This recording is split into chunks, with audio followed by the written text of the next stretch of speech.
Tonight, the world holds its breath as the skies over Iran light up with explosions. Breaking news confirms that the United States and Israel have launched a major coordinated military operation against key Iranian targets. Reports are flooding in about strikes on nuclear facilities, military bases, and critical infrastructure across the country. Right now, we're seeing unverified images and videos circulating on social media showing massive fireballs and plumes of smoke rising from cities like Isfahan and Natanz, home to some of Iran's most sensitive nuclear sites. Eyewitnesses describe the terrifying sound of fighter jets roaring overhead, followed by the ground-shaking impact of missile strikes.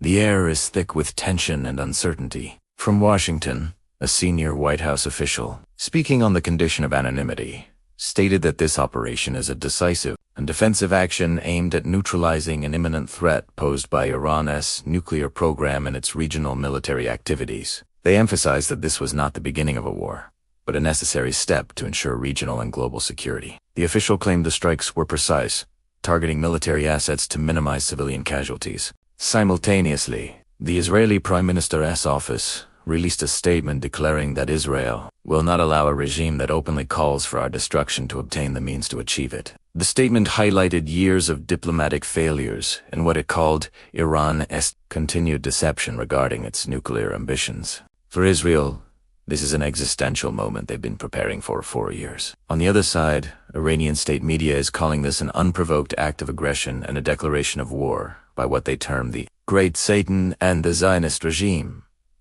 An emergency meeting of Iran's Supreme National Security Council has been convened. A high-ranking Revolutionary Guard commander has appeared on television, vowing a crushing and regretful response against any aggressor and their interests in the region. The threat of retaliation hangs heavy in the air, and the world is watching to see what form it will take. What does this mean for the people on the ground? In Tehran, a city of nearly 9 million people, sirens have been wailing. Residents are rushing to shelters, their lives thrown into chaos.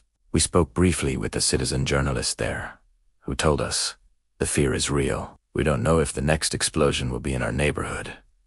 We just want peace. We are not our government. These are the human stories often lost in the headlines of geopolitics, families huddling in basements, children crying, and a profound sense of dread for what the morning will bring. This is not a distant conflict.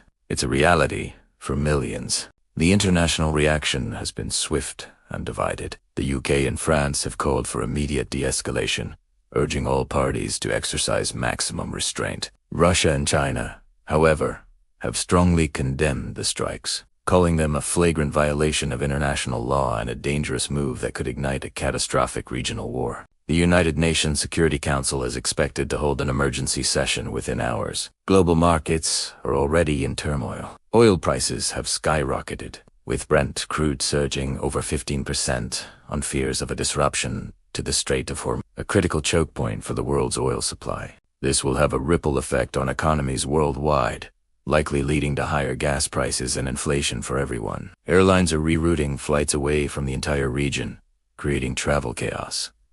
So, what happens next? This is the most critical question. Will Iran's response be a direct military strike, a cyber attack, or will it unleash its proxy forces across the Middle East? U.S. and Israeli military assets in the region are on their highest alert. There are American troops in Iraq, Syria, and across the Gulf who are now in an incredibly vulnerable position. The potential for a wider, more devastating conflict is terrifyingly high. This single night could reshape the Middle East for decades to come. This story is developing at a rapid pace. We are monitoring official channels, verifying information, and trying to bring you the most accurate picture of what's happening. The decisions made in the next few hours by leaders in Washington, Tel Aviv, and Tehran will determine whether this crisis escalates into a full-blown war, or if there is any path back towards diplomacy. For now, the world watches, and we hope for the safety of all civilians caught in the crossfire. We'll continue to bring you updates as we get them.